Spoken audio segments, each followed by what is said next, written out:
Ok. El doctor Santiago Cruz Montesinos, nuestro primer expositor del día, es médico subespecialista en el paciente de estado crítico por la UNAM, es especialista en medicina de emergencias y desastres por la UC, tiene un diplomado en ultrasonografía crítica por la Universidad de Sinaloa, es máster en medicina interna por la Universidad San Jorge, máster UNIR en dirección y gestión sanitaria. Es tratante del Departamento de Cuidados Intensivos del Hospital José Carrasco Arteaga y Cuenca y es autor de varias publicaciones en revistas internacionales indexadas.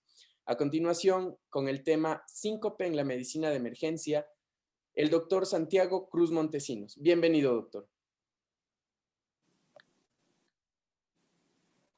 Muy buenas tardes con todos. No sé si es que me están escuchando. Estamos todos creo que estamos ya en la reunión. Muchas gracias. Doctor, por favor, si compartimos nada más la pantalla de la presentación y estaríamos listos. ¿No me ven todavía? Todavía no, parece que está apagada la cámara, doc. Un minutito, vamos a ver. Creo comenzar transmisión. Listo. Creo que ahí dice, ¿no es cierto? Ajá, ahí estamos con la cámara activada y se acaba de compartir su pantalla. Estamos viendo el escritorio me parece que es... Ok, ahora sí. Ahora sí. Listo. Bueno. Muy buenas tardes con todos. Para mí es en realidad un placer encontrarme junto a ustedes.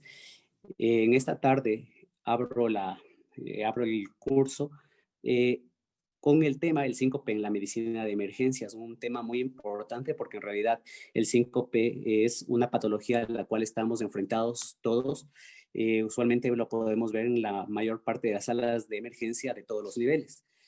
Mi nombre es el doctor Santiago Cruz, soy médico emergenciólogo intensivista y en la actualidad trabajo como coordinador en la sala de UCI de la Clínica Nova Salud de la Tacunga. También trabajo en el Hospital General IES de la Tacunga. En realidad hay un error, no soy tratante del hospital del IES Cuenca.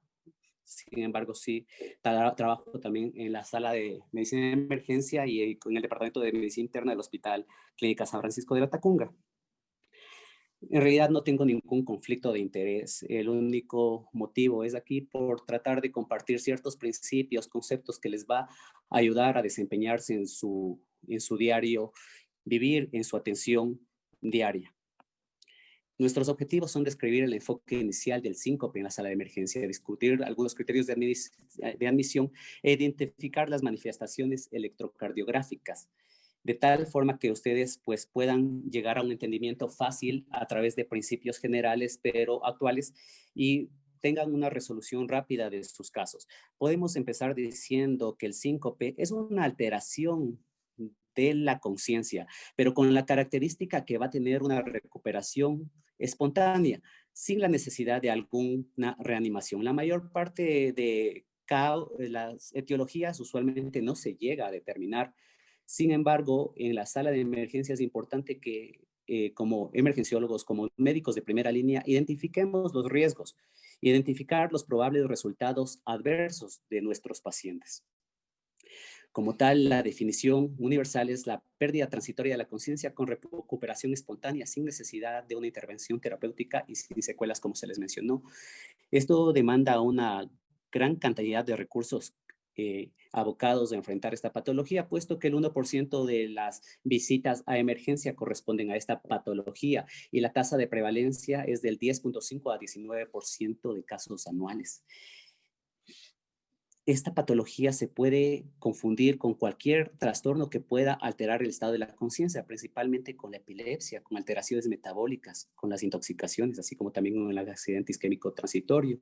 Es de forma común que también se confunda con el pseudosíncope psicógeno, así como también en los adultos mayores con las caídas inexplicadas. Sin embargo, después de un análisis en la sala de emergencia, solo el 50% de los casos se van a llegar a determinar la etiología. Pero es importante llegar a esta determinación de la etiología porque tenemos que comprender que la causa cardíaca, si viene de etiología cardíaca, tiene el doble de riesgo de mortalidad hasta los 30 días. La causa desconocida genera un riesgo de 30% del riesgo de muerte. Pero si se trata de un síncope vasovagal, que en la mayor parte de casos corresponde a esta patología, al tipo vasovagal, no tienen riesgo, pero como les manifiesto, la probabilidad de fallecer al año por causa cardíaca sí es importante. Entonces, si nosotros dijimos que tiene correlación o tiene una diferencia, hay que procurar establecer el diagnóstico diferencial entre el síncope y la epilepsia. Debemos mencionar que estas comparten la pérdida de la conciencia, pero en el síncope puede haber contracciones esporádicas de la musculatura en relación a la hipoperfusión inicial, pues en la fisiopatología la hipoperfusión es la característica del síncope, en cambio en la epilepsia es la descarga neuronal incontrolada. En este contexto, la mayor parte de los artículos enfatizan que se puede haber una confusión, es común que se confunda estas patologías en la sala de emergencia. Sin embargo, es importante tratar de omitir estos errores, tratar de distinguir de forma adecuada, porque de lo contrario podríamos estar tratando un síncope con antiepilépticos, cosa que no sería lo adecuado. En cuanto a los síncope y caídas, usualmente es un diagnóstico diferencial que tiene que establecerse en los adultos mayores. En los ancianos puede generar deterioro clínico y pérdida de la calidad de vida. Usualmente no se puede establecer si se trata de una caída o fue realmente un síncope. Es muy difícil de establecer, puesto que en ese momento no suele haber familiares que lo presencien, pero hay que distinguir a través del examen físico, del examen clínico, a través de la anamnesis, si son pacientes que se encuentran polimedicados o a su vez se encuentran secos, tal vez se encuentran deshidratados, o son pacientes en el contexto de alguna cardiopatía. El pseudosíncope psiquiátrico también tiene que considerarse.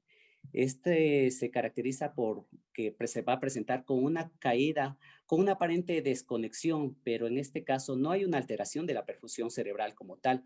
En este caso, las pruebas ortostáticas, la prueba de la tabla basculante, en eso nos va a servir para llegar a determinar.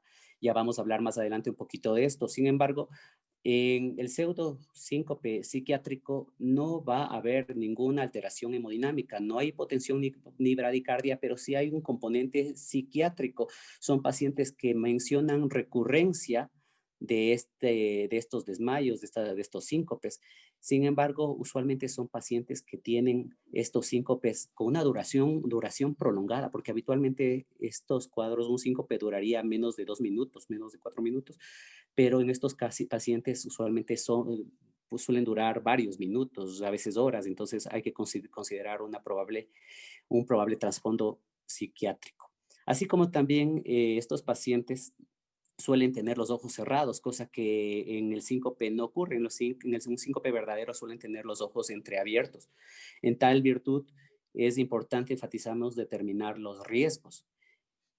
En cuanto a la clasificación etiológica puede ser un síncopes de 3 tipos: el neuromediado,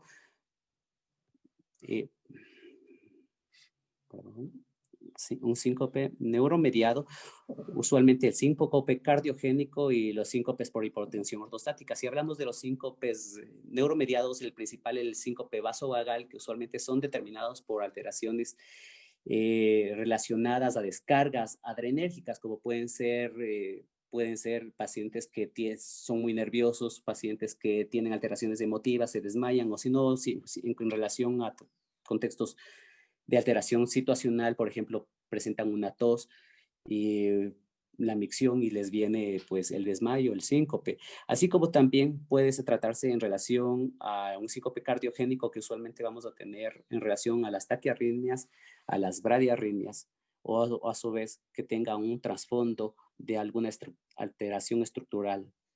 Así como también la hipotensión ortostática usualmente es en relación a disfunción autonómica o que se trata o si no se trata en relación a pérdida de volúmenes. En esto ya se mencionó que la historia clínica va a ser importante. Sin embargo, indagar los antecedentes patológicos, si el paciente toma medicación, toma beta bloqueantes, toma antiarrítmicos, va a ser determinante, así como también si tiene antecedentes de cardiopatía, familiares con muerte súbita. Entonces, nos puede señalar que se trata de un paciente con una cardiopatía, y hablar de un síncope en relación de cardiopatía sí se relaciona a que debemos pensar en que el paciente tiene que hospitalizarse, tiene que ser evaluado, hospitalizado y monitorizado en la sala de emergencias. Cuando nosotros hacemos el examen físico no nos va a aportar mucho, pero si encontramos un soplo de estenosis aórtica o signos de insuficiencia cardíaca descompensada o a su vez de ortostatismo, sí, pues probablemente son signos que pueden ayudarnos a pensar que este paciente puede tener alto riesgo. Sin embargo, hacer electrocardiograma a todos es fundamental, sobre todo cuando podemos considerar que en estos pacientes principalmente podemos encontrar isquemias, podemos encontrar alteraciones del QT o isquemias. Los criterios que se pueden considerar en el diagnóstico tras la evaluación inicial en el síncope vasovagal usualmente se correlaciona con alteraciones emocionales. En el síncope situacional usualmente se correlaciona con valsalva, es decir, con aumento de la presión intraabdominal, como tos, haber sido generado por la micción, dolor abdominal. En el síncope por hipotensión ortostática, usualmente por pérdida de volumen, puede estar correlacionado con cambios de postura, así como también cuando tenemos trastornos cardíacos como en el síncope debido a bradicardia o síncope debido a un bloqueo auriculoventricular o un síncope debido a la taquicardia.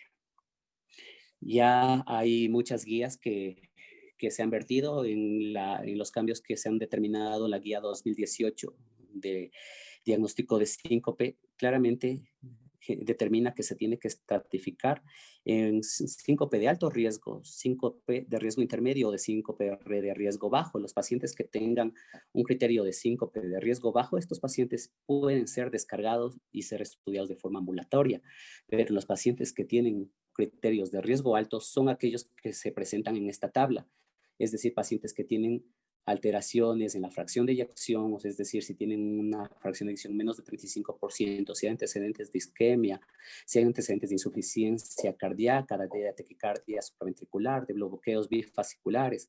Si se encuentra cualquiera de estos contextos de cardiopatía, tienen que ser evaluados, tienen que ser monitorizados y no ser dados de alta, sino que deben ser ingresados. Estas tablas fueron vertidas por el Colegio Americano de Emergenciólogos, que fue publicado en el 2007. En realidad, a partir de ahí no ha habido una nueva actualización, pero son de suma utilidad en relación que aquí nos dicen que los pacientes que pueden tener bajo riesgo de que un síncope sea de gravedad pueden ser aquellos pacientes que tienen menos de 40 años, aquellos pacientes que presentan un síncope con el cambio de posición, sea que se pone desde supino a la posición de pie, o sea, pacientes que usualmente presentan náuseas, vómitos o calor, entonces sensación de calor. Estos pacientes pueden presentar un síncope de bajo riesgo y probablemente deban ser descargados de la sala de urgencia sin ningún otro examen. En este estudio que hace el doctor Thomas Martin, menciona que usualmente estos cuatro parámetros, como tener una arritmia, una insuficiencia cardíaca aguda descompensada, un electrocardiograma normal o pacientes con más de 45 años, se correlacionan con alto riesgo, es decir, generan un entorno de gravedad y un síncope que tiene que ser ingresado.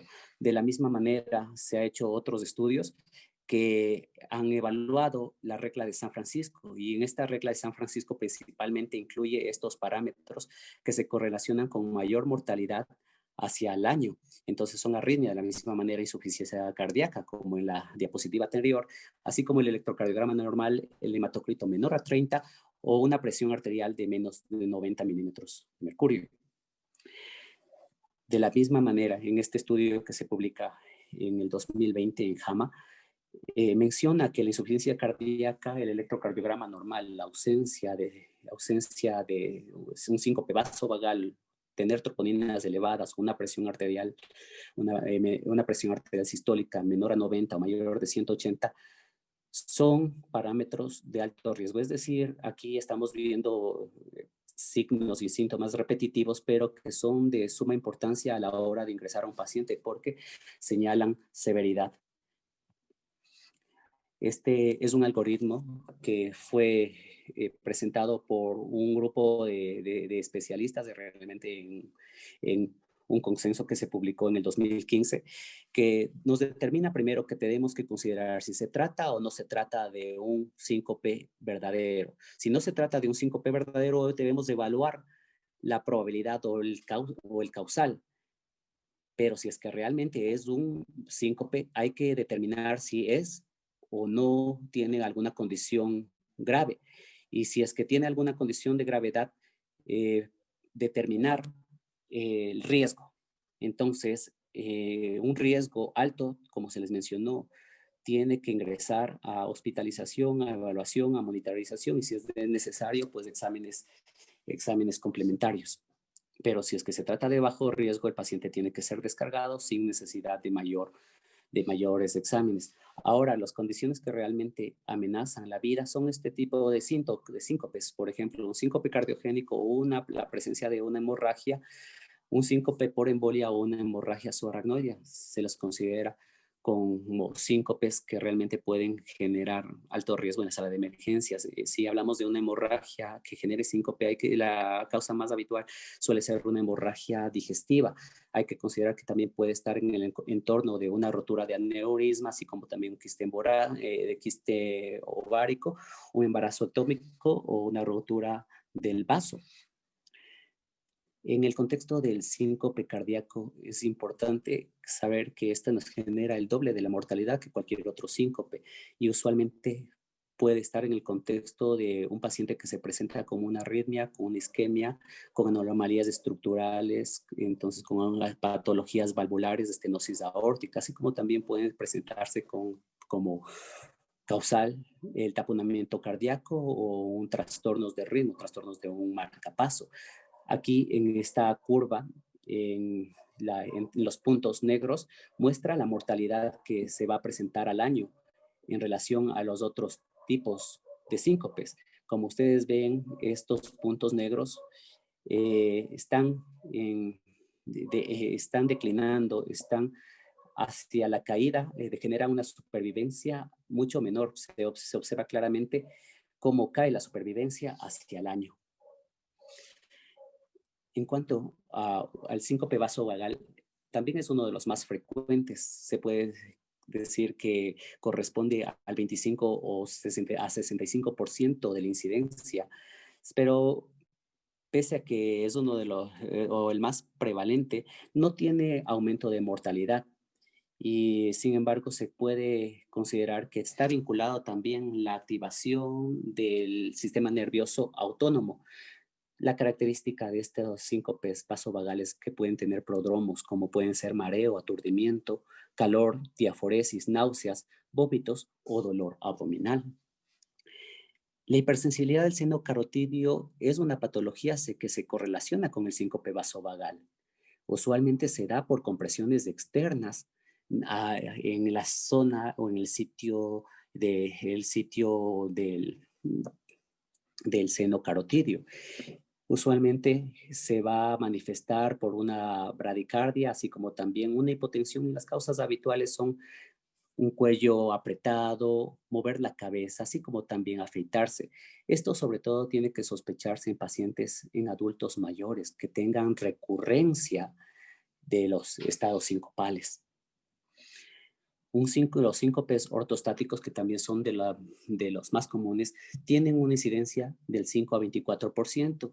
En estos síncopes ortostáticos usualmente se dan por el cambio de la posición a una posición de pie. Usualmente cuando hay un cambio de posición, puede haber una caída de al menos 20 milímetros de mercurio en la presión arterial o una taquicardia de más de 20 latidos en relación al estado basal, pero también hay que considerar que en estos pacientes puede haber también un contexto de una pérdida de volumen o a su vez pacientes que tengan también síncopes relacionados a cardiopatía. Entonces el síncope ortostático puede tener vinculación de otros tipos de síncopes, principalmente el síncope cardiogénico o también una correlación con pérdida de volumen o un síncope hemorrágico, podríamos considerar. En cuanto a los síncopes por medicación, llegan a corresponder un aproximado del 5 a 15% de la presentación y usualmente se correlaciona a pacientes que usan medicamentos de forma crónica, como pueden ser los bloqueantes beta, bloqueantes alfa, así como también nitratos antiarrítmicos o diuréticos. Otras condiciones que se tienen que considerar son los síncopes neurológicos, pero tienen la misma definición. Pacientes que pierden la conciencia, pero que volverán a retomar la misma sin ninguna secuela. Pero usualmente se correlacionan con hemorragias o aracnoideas, con accidentes isquémico-transitorios o con la migraña. De la misma manera, los síncopes metabólicos en los que puede haber alteraciones electrolíticas, puede haber hipoxemia o puede haber hipoglicemia, también no son tan frecuentes, pero siempre ameritan que durante el ingreso de uno de estos pacientes con alteración de la conciencia requieran una glicemia o una valoración de la saturación y estudios generales como de electrolitos, sobre todo en pacientes que tienen fallo renal o están deshidratados. Sin embargo, en los pacientes con alto riesgo, la valoración tiene que ser inmediata. El monitoreo, la realización de exámenes complementarios y estudios electrocardiográficos, pero en los pacientes que no tienen riesgo en realidad no requieren más exploraciones. Si fue su primera vez, si se trata de un paciente menor de 40 años, paciente sin antecedentes de cardiopatía, son pacientes que pueden ser dados de alta y hacer su seguimiento de forma ambulatoria. Pero en el contexto de pacientes con cardiopatía, estos pacientes tienen que ser realizados el electrocardiograma y de ser posible hospitalizados para hacer un ecocardiograma, una coronariografía o a su vez si se requiere, si es un paciente que hizo síncope durante una actividad física, puede estar de por medio también una prueba de esfuerzo. Los estudios complementarios en los síncopes de causa desconocida que pues generan en realidad este tipo de discusiones que no se llega a determinar en el 50%, se dice que el masaje de seno carotidio debe ser realizado en todos estos pacientes con síncope de causa desconocida. En este masaje se va a buscar la aparición en el monitoreo electrocardiográfico de una pausa mayor a 3 segundos o si no una caída en la presión arterial sistólica mayor a 50 milímetros de mercurio. Sin embargo, el inconveniente de estas pruebas es que son pruebas de inducción que habitualmente pueden aparecer incluso en pacientes que no necesariamente tengan hipersensibilidad o puede presentarse en pacientes sanos, pero para considerar que esta prueba es positiva, tienen que reproducirse los síntomas, es decir, aparte de presentarse una pausa mayor a 3 segundos o una caída de la presión arterial sistólica mayor a 50, tiene que haber pérdida de la conciencia. Esta prueba en las guías 2018 se considera que tiene que ser realizada a todos los pacientes mayores de 40 años, tiene que ser realizada durante un monitoreo electrocardiográfico y con un monitoreo de presión arterial y de signos vitales. Usualmente tiene que ser realizada en la posición de supino. En cuanto también a las pruebas de ortostatismo, estas van a tomar en consideración los cambios de posición, sea de supino a de pie, que pueden generar variaciones en la frecuencia cardíaca y en la presión arterial. Así como estas pruebas van a ser de dos tipos, prueba de ortotastismo activo y la prueba de la tabla basculante.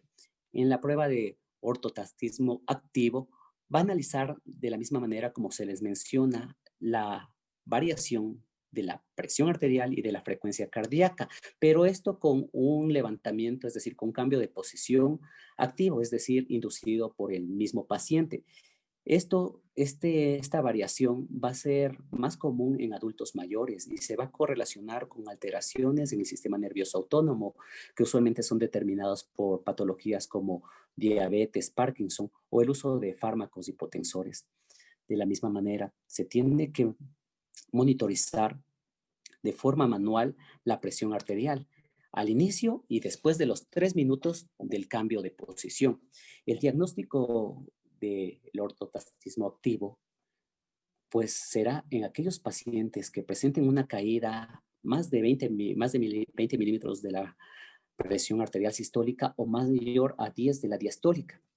Entonces, en estos pacientes se considerará como una prueba francamente positiva. La prueba de la tabla basculante consiste en que el paciente, a partir de una posición supina, cuando se encuentra acostado en una tabla basculante, esta tabla va a cambiar a una posición de pie entre 60 a 70 grados. Esta prueba fue descrita en 1986 por Kenny y en esta prueba el paciente no realiza ningún movimiento. De esta manera se impide, de esta manera se controla los cambios de presión hidrostática que pueda generar, pero como tal, esta prueba no tiene mayor sensibilidad, no se ha podido reproducir su sensibilidad y especificidad diagnóstica, es decir, no tiene mayor utilidad en la actualidad. Los estudios electrofisiológicos también son pruebas indirectas,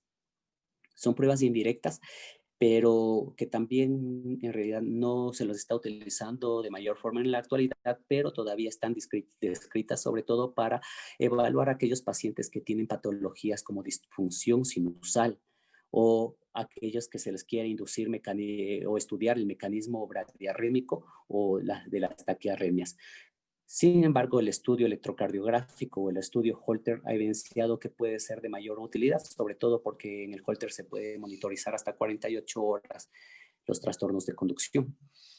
Entonces, el estudio Holter usualmente se lo realiza tras un tiempo de 48 horas, pero sin embargo el rendimiento de la misma manera es bajo y usualmente se lo debe hacer en los pacientes que tienen episodios muy frecuentes de los síncopes. Pero aquí cabe resaltar que el único patrón de referencia para el diagnóstico etiológico del síncope debería ser la historia clínica o los datos del examen físico que se obtengan durante el síncope espontáneo. Es decir, la evaluación del síncope en el contexto clínico de la anamnesis del examen físico nos va a rendir mayores resultados que Holter en relación que su rendimiento es menor al 5%. El estudio electrocardiográfico en realidad también nos va a dar un 2 a 7% de las causas, nos va a identificar solo en el 2 a 7% una causa evidente.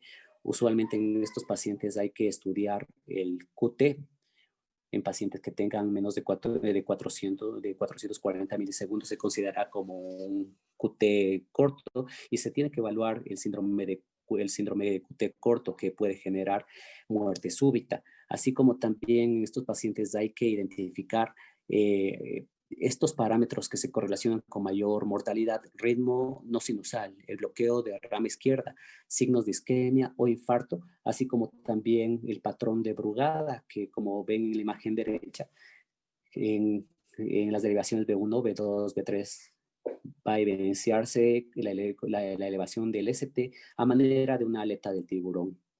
Así como también se pueden correlacionar también con síndromes de preexcitación, que también pues ameritan considerar la hospitalización. En esta tabla se evidencian los registros electrocardiográficos más frecuentes determinado en este estudio que se realizó en 24 horas por Eric Pax. Entonces se evidenció que las pausas mayores a 2 segundos, así como también la taquicardia ventricular, las bradicardias, así como también el bloqueo MOVIT2 se correlacionan también como los ritmos más prevalentes en un síncope. En cuanto a las evaluaciones de laboratorio, si bien la evaluación de laboratorio no tiene una evidencia sólida que se realice en los pacientes de forma rutinaria, sí se tiene que realizar pues la biometría en consideración los pacientes que te vengan con hemorragia, con sangrados digestivos altos, así como también pacientes con falla renal, pacientes que usen diuréticos, en pacientes que haya evidencia de pérdida de volumen, se tiene que gestionar el estudio de electrolitos y también se observa que el ProBNP y el BNP se correlaciona con mayor mortalidad al año. Entonces, son parámetros que se los ha incluido en la regla canadiense del síncope, que ya ha determinado una sólida validez durante su uso en la sala de urgencias. Nos queda mencionar para concluir que los pacientes que vengan con síncope cardíaco o síncope neurológico son los pacientes que tienen evidentemente que ser considerados como síncopes de gravedad y que tienen que ser ingresados para la hospitalización para estudios complementarios. El juicio médico debe prevalecer para determinar qué paciente amerita su abordaje, qué paciente amerita su hospitalización o estudios complementarios. Sin embargo, siempre un síncope consideraremos como de gravedad aquel síncope que aparezca con dolor precordial, con esfuerzo, con signos vitales anormales o con un examen físico normal. Son pacientes que deben ingresarse y hacerse pues de forma mínima un electrocardiograma, tienen que hacerse los estudios troponina, ProBNP y evaluar pues la probabilidad de que haya alteraciones de hematocrito, de hemoglobina, que pues, puedan estarnos sugiriendo algún sangrado digestivo alto. Yo les agradezco mucho por la invitación y pues espero que estos principios les sean de utilidad en su diaria práctica médica. Para mí ha sido un gusto y les agradezco por la invitación al primer Congreso Internacional de Medicina de Emergencias. Un gusto. Muy buena tarde.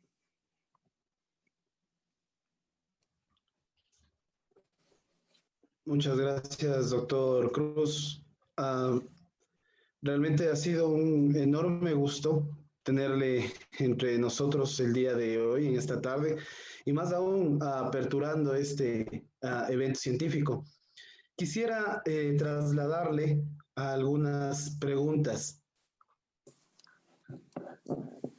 Sí, muchas gracias. Estoy a la orden. Perfecto.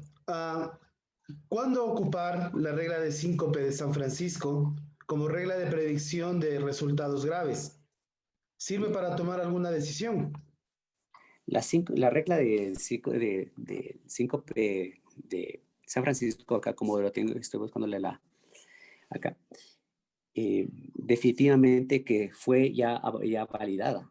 Entonces, en realidad se tiene que utilizar de forma habitual, pero como se les menciona, el contexto clínico, el criterio clínico tiene que ser prevalente. Entonces, nos puede ayudar a considerarle el estado de la severidad, la gravedad y para ayudarnos a decidir qué paciente puede ser ingresado o qué paciente puede ser considerado ambulatorio. Pero es válida, todas estas reglas pues tienen los criterios de alteración electrocardiográfica, todas incluyen si hay insuficiencia cardíaca, si hay algún antecedente de elevación de ProBNP, entonces en ese contexto pues son reglas de suma utilidad. Bien, muchísimas gracias. ¿Qué regla de predicción clínica recomendaría para la gestión del síncope en la sala de emergencia? Para poder decidir si es seguro dar de alta al paciente o si se necesita hacer exámenes adicionales. Como les menciono, la regla que tiene pues una sólida evidencia, al menos en esta publicación que hace JAMA en este año, en agosto del 2020, la regla del score canadiense del síncope es muy sólida, es muy válida. En realidad tiene este estudio multicéntrico que se realizó en aproximadamente 9 salas de emergencia de Canadá y que encontraron llegaron a la conclusión estos autores que es válida y de suma utilidad para considerar el riesgo de mortalidad al año. Entonces recomiendo esta regla que es de fácil uso, la regla canadiense. Bien, estimado Santiago, esto lo voy a hacer así un poco más bien a título personal.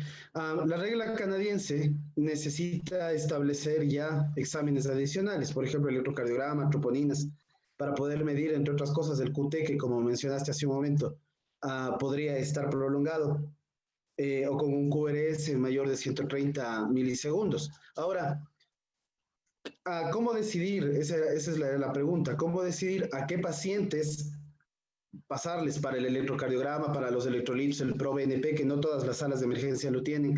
¿A qué pacientes hacerles troponinas, por ejemplo? Y a cuáles no, si es que existe o no alguna regla de predicción clínica. Ese era el cuestionamiento, me parece, del colega o la colega que envió la pregunta. Y de una vez, como para intentar engancharle, la tercera pregunta que nos han enviado los participantes dice: la tabla basculante y los estudios electrofisiológicos no están disponibles en ninguna sala de emergencia. ¿Hay alguna alternativa o recomendación para estas pruebas? Respondiendo a la primera pregunta, el Colegio Americano de Medicina de Emergencias estableció en el 2007 estas recomendaciones que nos daba dos tipos de riesgo, el riesgo bajo y el riesgo alto. En estos pacientes que tienen riesgo bajo, como está hacia la izquierda de sus pantallas, tener una edad menor a 40 años, un síncope en relación al cambio de posición o que presente náuseas, calor, sudoración, estos síncopes se les pueden considerar como síncopes de bajo riesgo y estos pacientes no meritan ningún estudio adicional, peor aún electrocardiogramas. Pero un paciente que tenga un antecedente de cardiopatía, un paciente que tenga un síncope durante un esfuerzo físico, un cambio de posición de supina a de pie, o pues un dolor de pecho, acá como está presencia de alguna cardiopatía estructural, una estenosis aórtica, un antecedente de biocardiopatía o isquemia, todos estos pacientes ya tienen que tener un electrocardiograma. Por ejemplo, también acá nos dice si tenemos una anemia, una hemoglobina menos de 9 o si no, si es que tiene antecedentes de un trastorno ya electrocardiográfico. A estos pacientes se tiene que de cajón realizarles un estudio electrocardiográfico. Pero como les digo, si es un paciente joven, no es un paciente que primera vez presenta un síncope, que no tiene correlación con cardiopatía previa o que presentó un síncope por estar mucho tiempo de pie, entonces se puede considerar como un síncope de bajo riesgo y no necesita ningún electrocardiograma. Ahora, en estas pruebas ortostáticas sí se puede realizar en la sala de emergencia, por ejemplo, la prueba ortostática de tipo activo. Acá, si esta prueba no estoy hablando de la prueba de la tabla basculante, pero sí estoy hablando de la prueba que únicamente nos permite verificar si es que el paciente cambiando de posición, de sentado a una posición de pie, pierde 20 milímetros de mercurio en la presión sistólica o la presión diastólica baja mayor, más de 10 milímetros de mercurio, pues puede considerarse como una prueba de ortotastismo activo positiva. Es decir, en estos pacientes probablemente se trate de un síncope ortostático y tenemos que en el trasfondo valorar si es que tiene el antecedente de ser diabético, de tener alguna patología o alguna disfunción autónoma o si usa fármacos. Entonces, esta prueba de ortotastismo activo sí nos puede rendir, sí puede ser de suma utilidad. No así la prueba de la tabla basculante, que como les mencioné, no tiene mayor sensibilidad ni especificidad, tal vez únicamente en el estudio de patologías sinusales, pero pues que es en realidad una menor proporción de pacientes. Sí, no sé. Vale, eso entonces quiere decir que, por ejemplo, en aquella paciente, ah, perdón por hacer alusión al género, pero en aquella paciente, un poco después de la adolescencia, más bien delgada, que llega acusando haberse desmayado a la sala de emergencia, inicialmente, si es que no tiene antecedentes ni factores de riesgo, esta paciente no debería entrar realmente para ningún estudio adicional,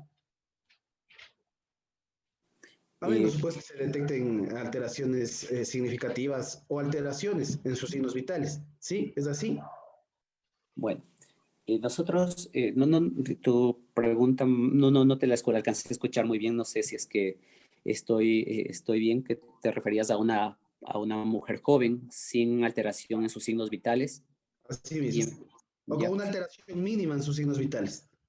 bueno, entonces en ese contexto precisamente volvemos acá a esta recomendación que el Colegio Americano de Medicina de Emergencias se ha hecho hincapié, que ha sido pues fue publicada ya en el 2015 por la Sociedad Europea de Cardiología.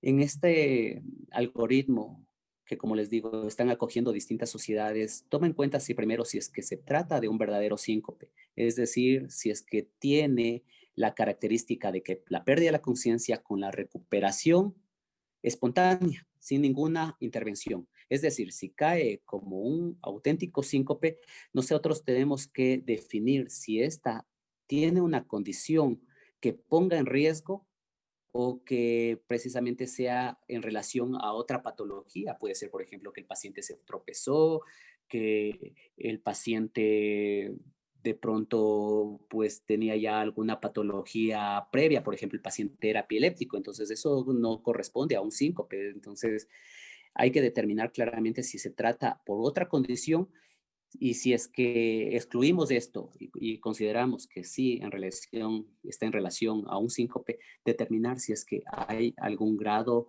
de amenaza.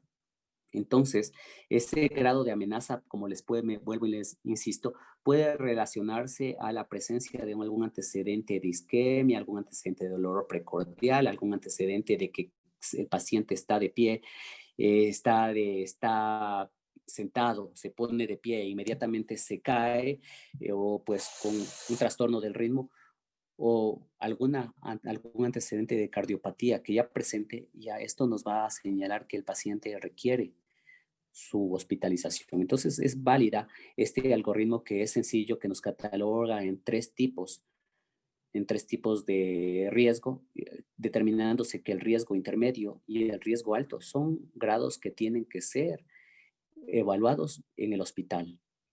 En caso de los pacientes con el riesgo leve, pacientes jóvenes menores de 40 años sin antecedente de cardiopatía, que tuvo tal vez un síncope ortostático, entonces son pacientes que pueden considerarse, o paciente, uno es un paciente que tuvo un síncope vasovagal determinado tal vez por un cambio emotivo, tosió, eh, entonces se puede considerar esos pacientes como un síncope de bajo riesgo y en realidad no necesitan mayor cantidad de estudios.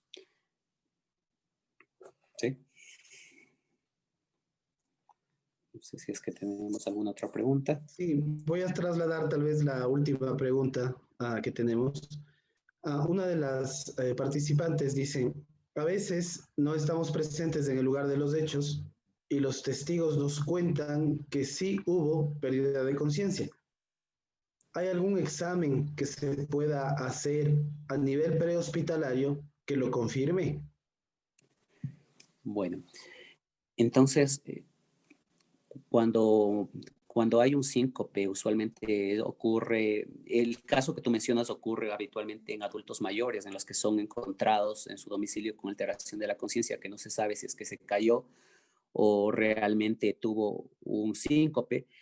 En estos pacientes es muy difícil llegar a definir si es que realmente fue primero el síncope y luego la caída o la caída generó un trauma cráneoencefálico.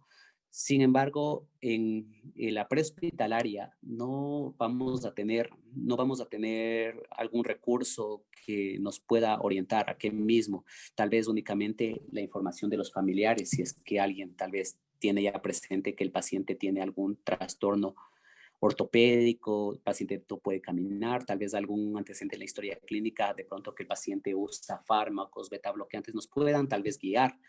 Pero en la sala de emergencias, tal vez para poder definir si es que el paciente tuvo un síncope o en realidad tuvo un trauma craneoencefálico, porque hay que también considerar el trauma o la epilepsia dentro de o las caídas inexplicadas como diagnósticos diferenciales.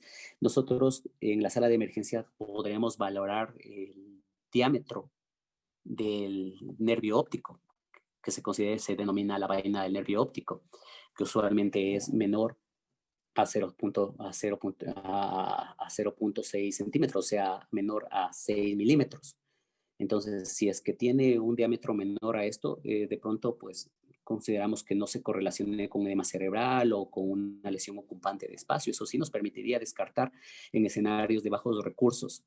Pero si es que ustedes tienen un diámetro del nervio óptico o vaina del nervio óptico mayor a 6 milímetros, sí pueden considerar que probablemente tenga una lesión ocupante de espacio, pueda tener un edema cerebral o estar iniciando una hipertensión intracraneal. Entonces, en la sala de emergencia sí un recurso muy fácil para tal vez apoyarnos en el descarte de una caída inexplicada o un trauma craneoencefálico, de lo que es un síncope, pues sí podría ayudarnos la realización de un ultrasonido, del ultrasonido, es decir, el eco de nervio óptico, de la vaina del nervio óptico.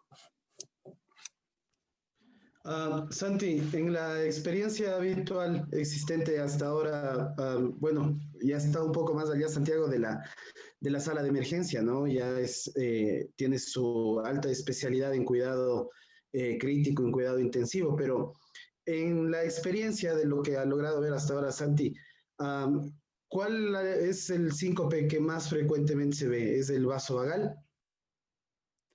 Sí, el síncope vasovagal, como lo mencionamos, está entre un 25 a 65%.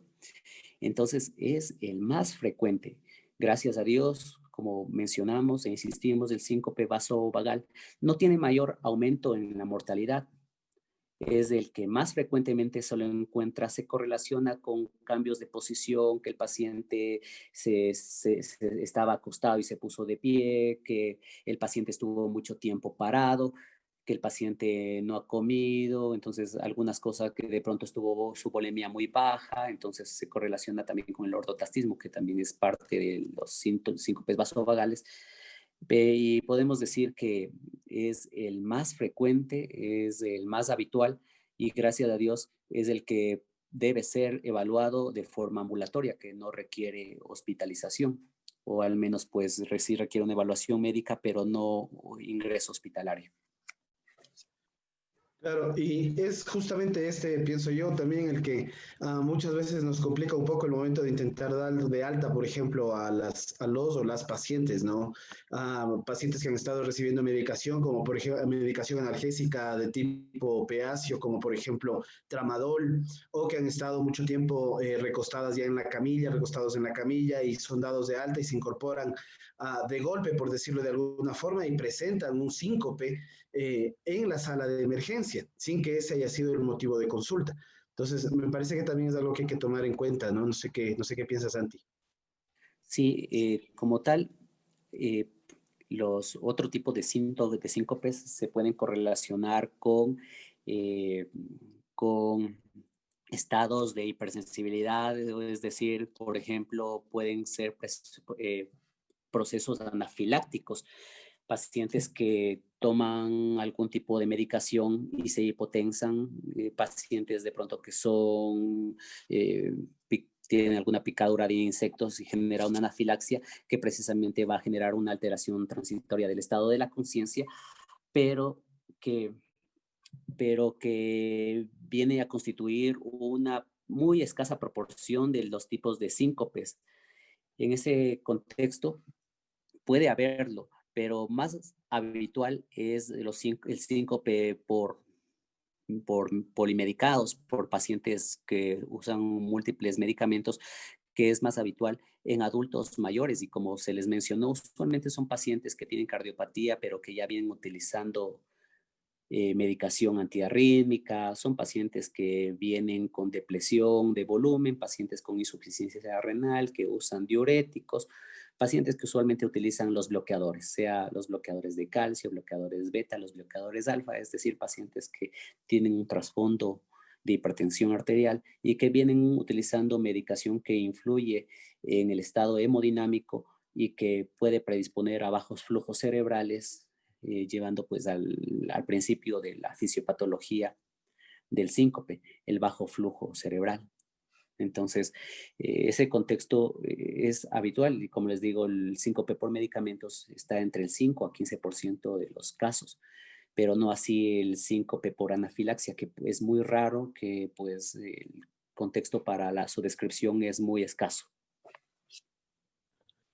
Bien, finalmente, Santi, como para ir cerrando el tema, no sin antes agradecerte, ¿cuál es la recomendación en el primer nivel cuando no hay certeza de que ha existido un síncope y el paciente no tiene antecedentes?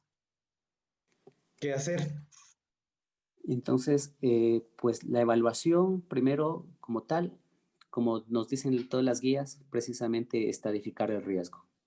Excluir, excluir que haya la presencia de algún fallo cardíaco, una disminución de la fracción de eyección, excluir que haya un trastorno del ritmo. Esto fácilmente lo podemos hacer con el examen físico, el fonendoscopio, escuchar los ruidos cardíacos, palpar pulsos, determinar el pulso braquial, los pulsos pedios. Entonces, en ese contexto, tratar de excluir lo más importante, que el paciente sea cardiópata.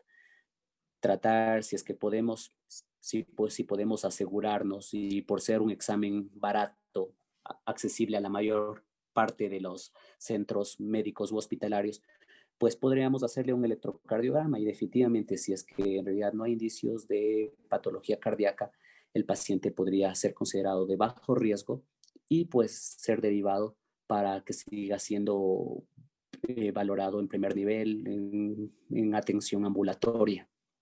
¿Sí? Santi, yo tengo una opinión con respecto a lo que te voy a preguntar ahora, pero quisiera saber qué es lo que piensas tú. Nos dicen que se trata de un paciente geriátrico con hipertensión arterial de larga data que recién comienza a presentar síncopes, en plural, síncopes, y toma beta bloqueantes. ¿Tú recomendarías desde la sala de emergencia suspender el beta bloqueante? Ok. Los beta bloqueantes como tal nos señala que el paciente probablemente tenía una patología pues del ritmo. Entonces probablemente el paciente ya tenía su cardiopatía previa. Entonces es un paciente que puede tener una patología estructural, puede tener una hipertensión arterial, también tal vez pues estén utilizando beta bloqueante por la hipertensión. En ese contexto pues siempre el juicio clínico va a prevalecer, puesto que, como decirte, una fórmula o una receta o un algoritmo, pues no va a alcanzar a todos, no se va a ajustar a cada uno de los pacientes. Cada paciente es un contexto propio en el que se evaluará si el beta bloqueante está generando una frecuencia cardíaca menor a 60 o el beta bloqueante está generando unas pausas mayores a 2 segundos, evidentemente que tiene que suspenderse.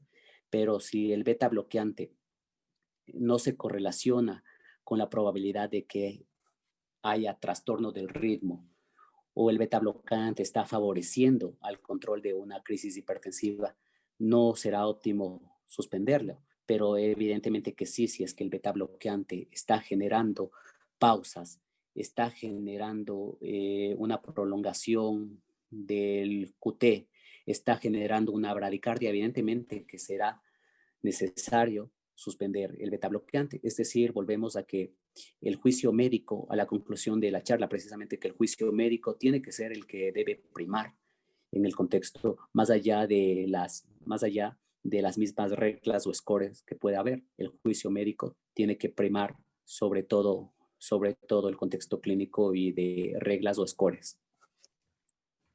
Perfecto, muchísimas gracias. El doctor Santiago Cruz Montesinos es médico emergenciólogo con alta especialidad en cuidado crítico por la Universidad Nacional Autónoma de México y ha participado el día de hoy con nosotros con la presentación del síncope en la sala de emergencia. Muchísimas gracias, Santi. Realmente ha sido un verdadero gusto poder escucharte, poder verte en los minutitos en los que compartiste también la pantalla. Así que un fortísimo abrazo y muchísimas gracias. Muchas gracias, un saludo a todos y pues espero que durante esta pandemia pues estos conocimientos que se les imparta puedan venir a nutrir su desempeño y pues un saludo para todos. Muchas gracias por la invitación.